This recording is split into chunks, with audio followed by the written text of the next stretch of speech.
And now, two pigeons bemoaning the fact you can choose the TV you want with DirecTV. So now they can pick out their favorite entertainment when they sign up and save money? You mean if you like sports? You can get a sports pack. What about entertainment? Entertainment pack. It's like finding an old pizza with your favorite toppings, which for me would be pineapple and toenails. Pineapple? Pay for the TV you want, not the TV you don't. Genre pack starting at $34.99 a month. Visit DirecTV.com for more information. New residential customers only. Local channels vary by market. Services renew monthly unless you cancel online. Credit card required. Restrictions apply. Welcome back to the Judge Janine Tunnel to Towers Foundation show.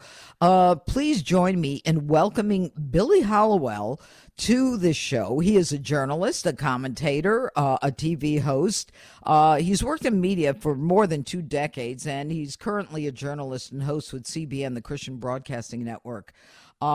He has a long history in journalism, but I am most fascinated by what he's been doing recently on investigating the supernatural or miracles. And I thought that it would be important as we approach the Easter holiday, I mean, we're still in Lent, obviously, to talk a little bit about religion and miracles and whether or not they happen and how we can kind of verify them. So, Billy Hallowell, thank you so much for joining us. You know, first of all, how did you get involved in investigating some of these miracles that you've heard about? Yeah, over the years, I've covered a lot of stories, a lot of people claiming they've had miracles happen, and we hear these stories a lot. And so we were looking into how do we do a project that will sort of shed light on these claims while also really vetting them, going from sort of a 30,000-foot level deep down into the stories. And so we started a TV series on this topic, and as soon as we went out into the field, we were going to hit a number of different topics. Miracles was one of them. Once we started talking to people about their miracle stories and vetting them, and you know better than anyone what it takes to look at evidence. Once you start getting into that, you realize this is a feature film. It is not a TV series. And so we dove right in. And I'll tell you, what we found really shocked us. Well, and so as you did this investigation, you made a decision to do some featured stories and that are actually shocking. How do you prove? Let's talk about some of these miracles and how you prove that they actually happen. Yeah, and this is the thing, because people will say, well, can you prove 100% that a miracle has happened? And I think the answer is no. You can get to 99.9%. You can get very close. And in these cases, we were able to get very, very close. One of the challenges is everybody says they've got a miracle. This happened, that happened. And, for Christians and people who are religious, they may feel that God has done something for them, but that doesn't always provide the evidence we need. It doesn't mean they're not miracles, but we needed to dig deep. And so one of the big things we spent a lot of time doing in investigating the supernatural miracles was looking at medical records, right? Because the medical records in these cases, every case we look at in the film, and there are about 4 cases that we explore, they are all medical miracle cases, meaning that somebody had a brain tumor that disappeared. That's one of the cases. That brain tumor was not treated. There was no medical treatment to that tumor, and it was gone. And so we had to start sort of putting the pieces of the puzzle together. Of course, you find the people who experienced it, you talk with them, but you talk with doctors, you talk with experts, and you have to put the puzzle together. And once you do that, it becomes pretty remarkable when you're left with almost no other answers as to how something has happened. Well, the interesting thing is you refer to a Dr. Joshua Brown indirectly. He was diagnosed with a fatal brain tumor, and there was no apparently effective medical treatment available. And he and his wife turned to prayer. Tell us about that.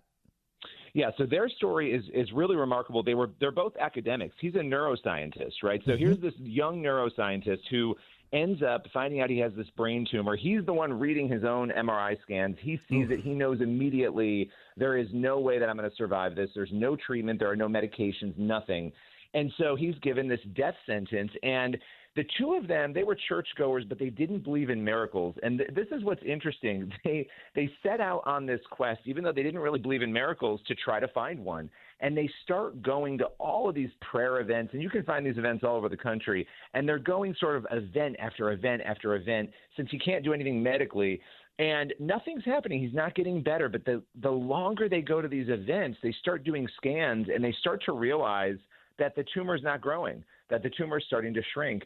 And, flashing forward, he ends up with only scar tissue. This tumor entirely vanishes, and the only thing that these two did was show up to prayer events, have people pray over him, and they ended up falling deep into belief in miracles, obviously. And what's really interesting about the two of them, this has sparked a whole journey now, because they are academics, of them actually investigating miracles from a scientific perspective, which we get into in the film. And it's very interesting, because that gives you the backing, again, to see proof in these situations. And where is the film, Billy? So you can actually watch this film at cbn.com/supernatural. We went all over America too. We didn't just go to one location. We really vetted stories everywhere, and people will see that. And so it was a lot of fun, hopping around the country doing this. But I'll tell you, it challenged me a lot, because I get in my head a lot, and I'm a Christian, but for me, I say I believe things, but when you start to see these stories, it really challenges how much do you really believe, because they're pretty incredible. Well, one of the featured stories in this documentary is about a doctor who's a cardiologist, and he lost his own son to sickness, and he believed apparently that God's presence in his life after he lost his son intensified, and when one of his own patients suffered a massive heart attack, he was clinically dead. Now, dead is dead.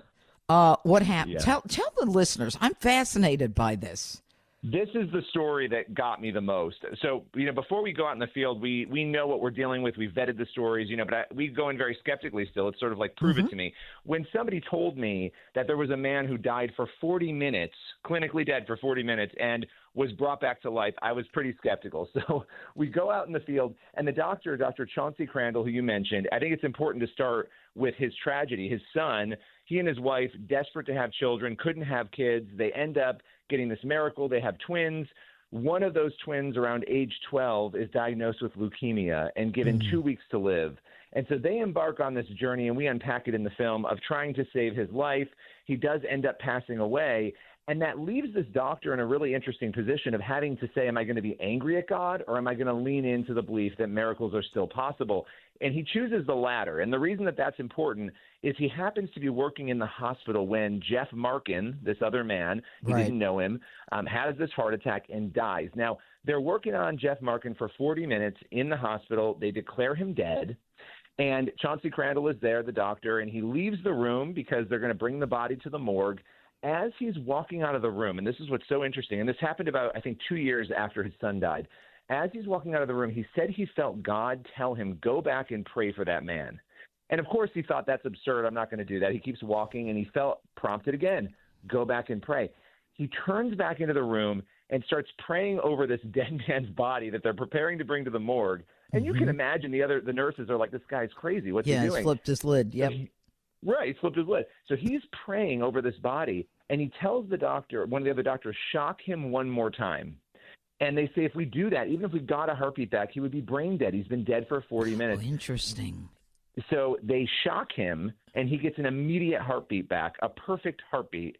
Within 2 days, this man wakes up, and we interviewed this man, Jeff Markin, in the documentary. He's completely fine, completely healthy, and he has a whole story of what happened to him during this time, too, near-death experience. We won't get into that now. I'd love to. I have to tell you, Billy Hallowell, this stuff is really fascinating because your examples are with people who are scientists, who are medical doctors, who are neuroscientists, who certainly understand and are very, I should say, resistant to the concept of miracles and Christianity and, interfering with their very, objective scientific analysis. But all of these stories point to something about faith in our society today. And you have been witness to all this, and you put together this phenomenal documentary. And there are so many more examples of things like this happening. And, how has this impacted you?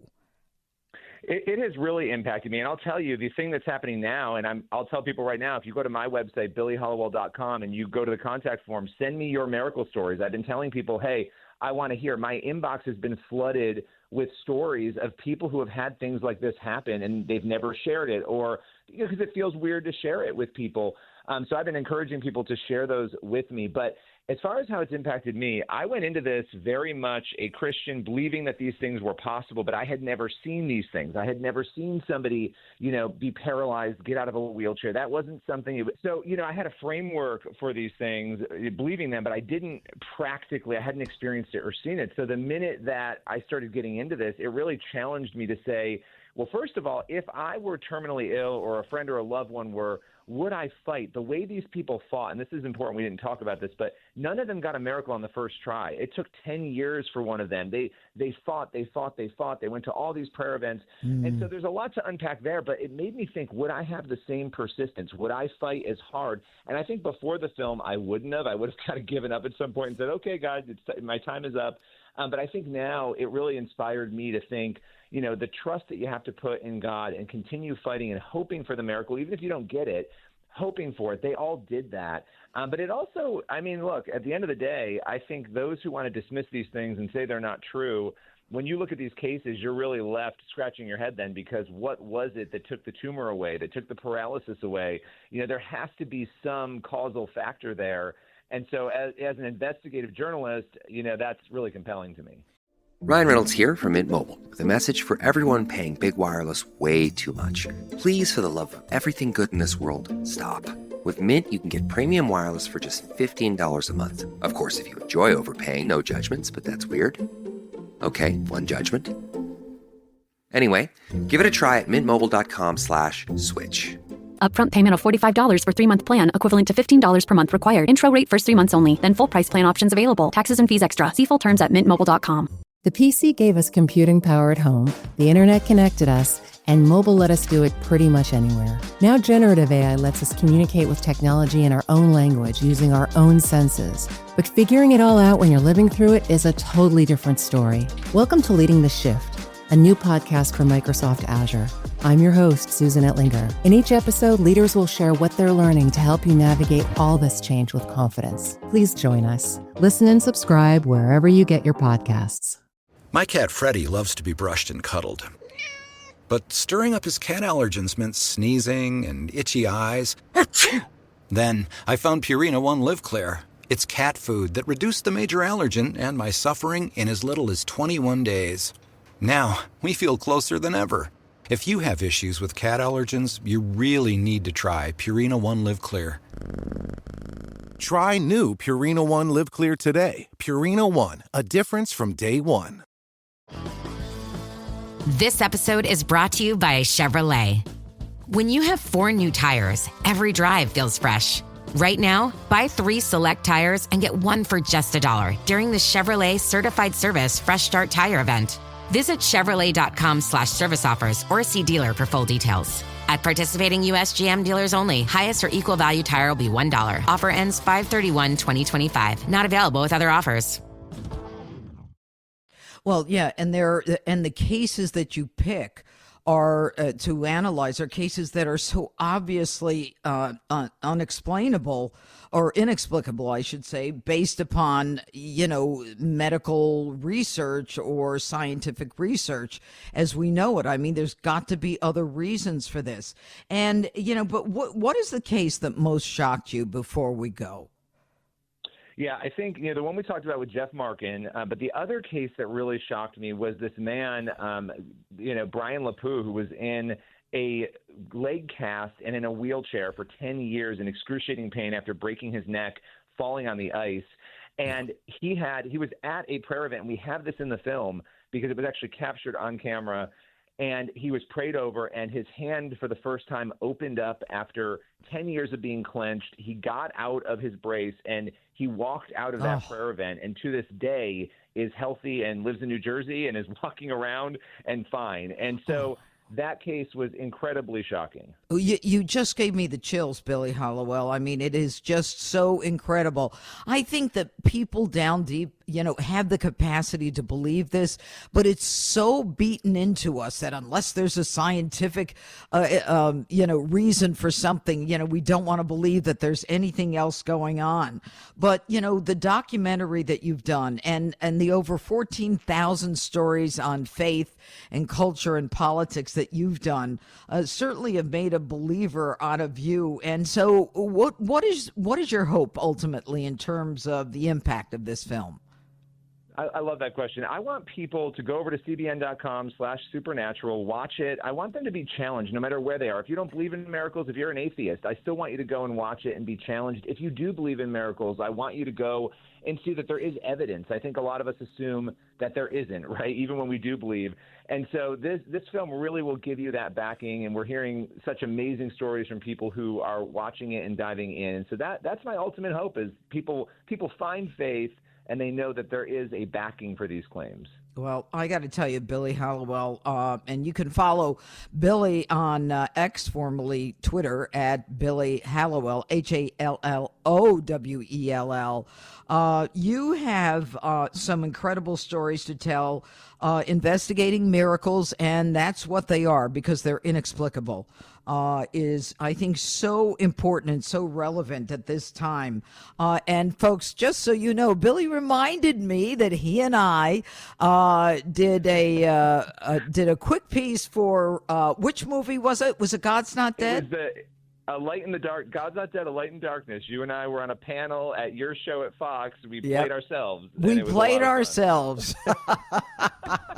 Well, I got to tell you, Billy, what they do and on all those God's Not Dead franchise movies are incredible, and I think people should check them out as well during the religious holiday. It's so important for us to recognize that, not everything is just a product of science. So anyway, Billy Hallowell, thank you so much for joining us. We appreciate it, and God bless.